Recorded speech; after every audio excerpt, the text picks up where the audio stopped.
Hi there, and welcome to This Day in History for January 9th.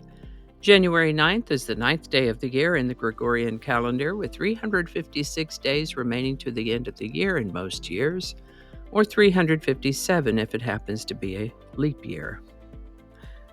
Today's word is invest.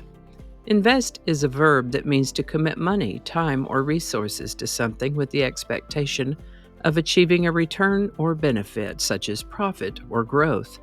As in, he decided to invest in stocks to grow his savings, or she invested her savings into a retirement fund.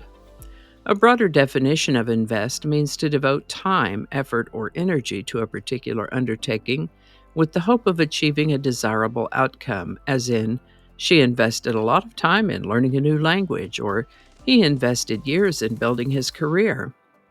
Invest can also mean to endow someone with a rank, role, or responsibility, often formal or ceremonial, as in, the king invested the knight with a title, or the president was officially invested with the authority to lead. Invest comes from a Latin term that means to clothe in or to dress, and was initially used in the context of giving someone a role or authority, literally clothing them with power. First known use of the word invest is in the early 1600s. And if you caught yesterday's episode where we talked about the word investigate, one wonders if these two words are related, and that is a great question. But while invest and investigate might seem related due to their similarities, they actually come from different Latin roots and have distinct origins. Where invest came from a Latin word that meant to clothe or dress, and initially referred to clothing someone with power or responsibility, and later evolved to mean committing resources or effort into something, investigate came from a completely separate Latin word that meant to search into or to trace out. So, invest is tied to the concept of clothing or committing resources, and investigate is about tracking or searching. Despite their surface similarity, these two words are not etymologically related. They do, however, metaphorically intersect when thinking about committing effort to discovering or uncovering something, but that's more of a conceptual link than a linguistic one. Today's word was part of a double request by YouTube viewer at ddally8851. Thanks, ddally. And if you have a word you'd like us to examine in this Word of the Day segment, drop it in the comments. We'll take a look at it. And with that, it was January 9th, 1788, that Connecticut was the fifth state to ratify the United States Constitution, making it the fifth state of the Union. Connecticut gets its name from an anglicized Mohegan Pequot word that meant long tidal river, or beside the long tidal river, or Great River, in reference to the Connecticut River that runs through a good portion of New England and comes right on down through the middle of Connecticut.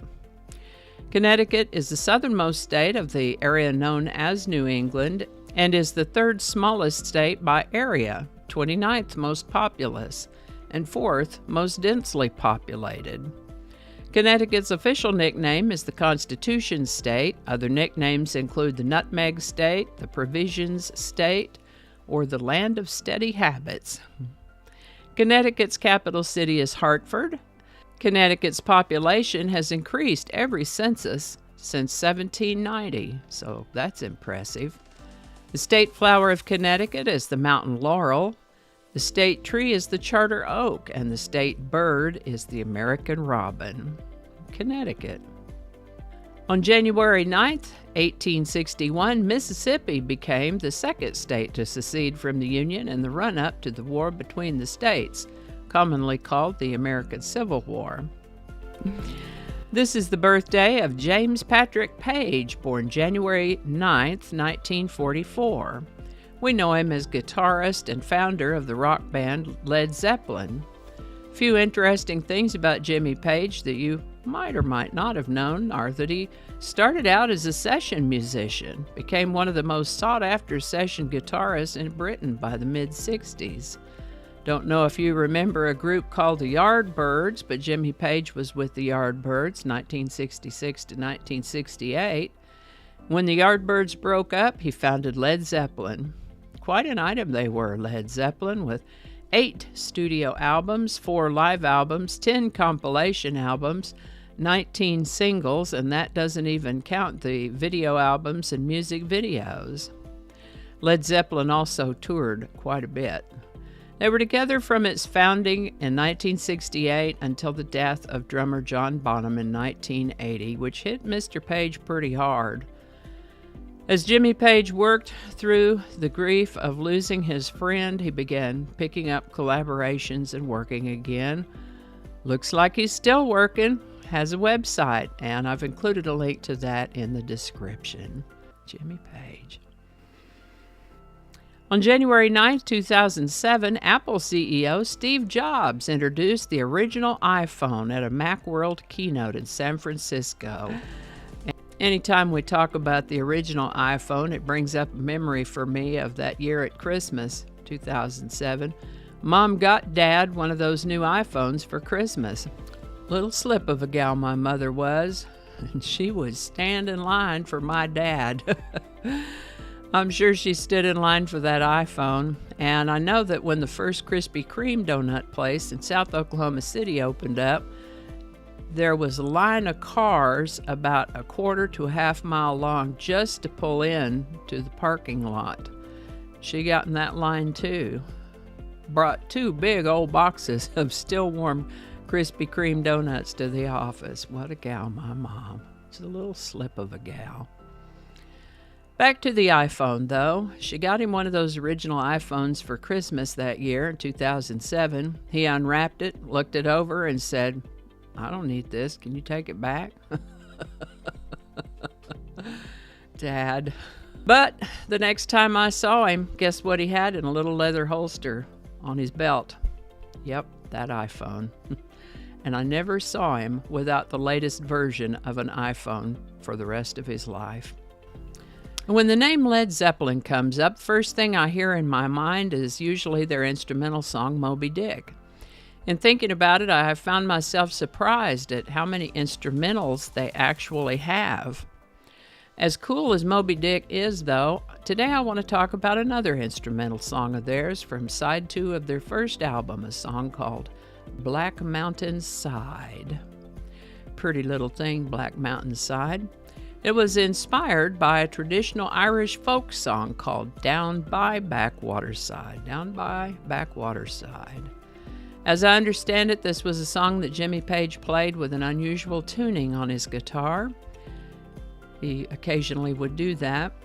I know that they have occasionally played Black Mountain Side together with a song called White Summer on some of their other albums and in concert.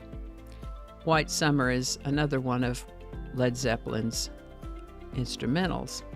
I don't know that Black Mountain Side was ever released as a single, although it is only about 2 minutes, just barely over 2 minutes in length, so it would be short enough to play on AM radio. I initially heard it on an FM station that played songs you wouldn't hear on an AM radio. Black Mountain Side appeared on side 2 of Led Zeppelin's self-titled first album, Led Zeppelin. Great example of some of Jimmy Page's guitar work. Black Mountain Side by Led Zeppelin. Link in the description. And I think that's going to do it for us today. Thank you so much for watching. Consider subscribing if you haven't already. Feel free to share this video with a link in your email, messaging, or social media. If you enjoy this series, you can check out the playlist that contains these videos. I'll put a link to that in the description. That playlist lives on YouTube, so for other platforms, I'll include a link to my blog page. It's called No Really. You can also find me on Rumble, BitChute, and Odyssey. All those links in that description. Alrighty, that's all I can think of right now. Thanks again, and I'll see you next time.